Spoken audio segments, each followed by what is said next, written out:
This happened about 6 years ago, back when I was a broke student barely scraping by. I needed a steady paycheck. And when a new resto bar opened just 15 minutes from my apartment, I thought I'd finally caught a break. I applied for a manager position, nailed the interview, and within days I was hired. But here's the catch: the owner, let's call her Linda, had a shady history. Her liquor license had been revoked before. Something about serving underage customers and falsifying records. The only way she could open this new bar was under one condition. She wasn't allowed to step foot on the property or manage the business at all. So on paper, her husband was the owner. In reality, Linda was running everything from behind the curtain. I should have seen the red flags. But rent was due, my bank account was empty, and I told myself, just hold it together for a few months. Spoiler, I was wrong. The first week, everything seemed normal. By week 2, chaos had moved in. Linda couldn't resist control. Despite being banned from involvement, she showed up every single day. Barging into the kitchen, screaming at the cooks, changing prices, cutting corners. She slashed the staff hours to save money, then decided she'd cook herself. Imagine this: your boss, who's not even legally allowed to be there, half drunk, sweating over a grill, while customers wait an hour for a burger. Word spread fast in our little town. Customers stopped coming. The few regulars who stayed came more for pity than pleasure. And with every slow night, Linda's temper got worse. She'd down shots behind the counter, then start blaming everyone else: the staff, the customers, even me. At one point, she stopped paying our kitchen assistant and told me to pick up the slack.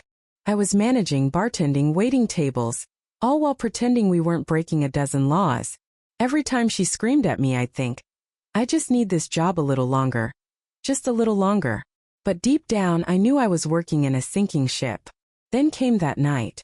It was one of those perfect summer evenings: clear skies, soft breeze, and a group of boaters docking near the bar. At first, I was relieved, actual customers. But as soon as they stumbled in, I realized something was off. They were young. Too young. And way too drunk. Their speech was slurred, their eyes glassy. I could smell the alcohol before they even reached the bar. So I did my job. I told them, sorry guys, I can't serve you tonight. Instant drama. They started yelling, calling me names, making a whole scene.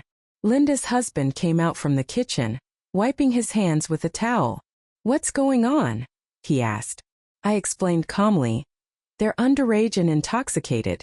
And before I could even finish, he said, relax, I'll handle it.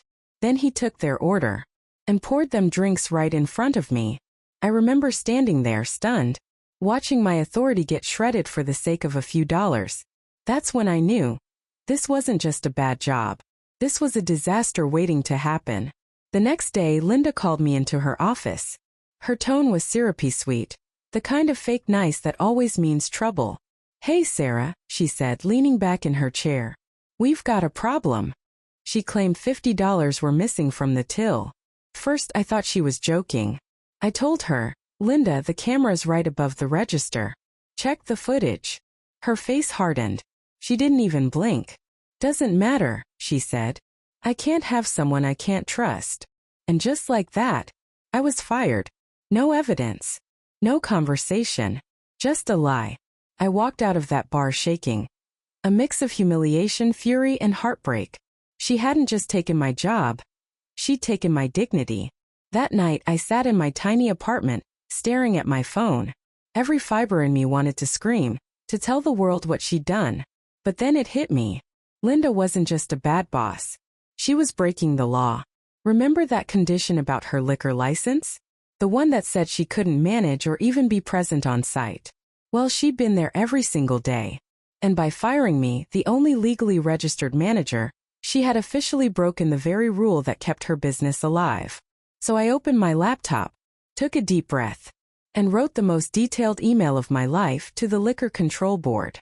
A few days later, I got a call from an inspector.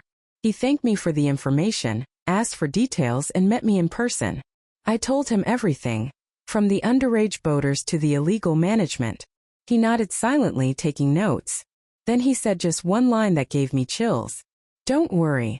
We'll handle it. That same week, he showed up at the bar unannounced. And oh, what a scene it must have been. Linda was behind the counter, drink in hand. Her husband was serving minors again. The place was a walking list of violations. By the time the inspector left, the report was already written. A few weeks later, boom. A $50,000 fine. Liquor license suspended. Business shut down. Just like that. The empire of lies collapsed. Linda tried to fight it. I heard she even sent me a few threatening messages through mutual contacts. But by then it didn't matter. Her bar was gone. Her name blacklisted. And for the first time in months I felt peace. Not joy. Not pride. Just peace. Because justice doesn't always roar. Sometimes it whispers.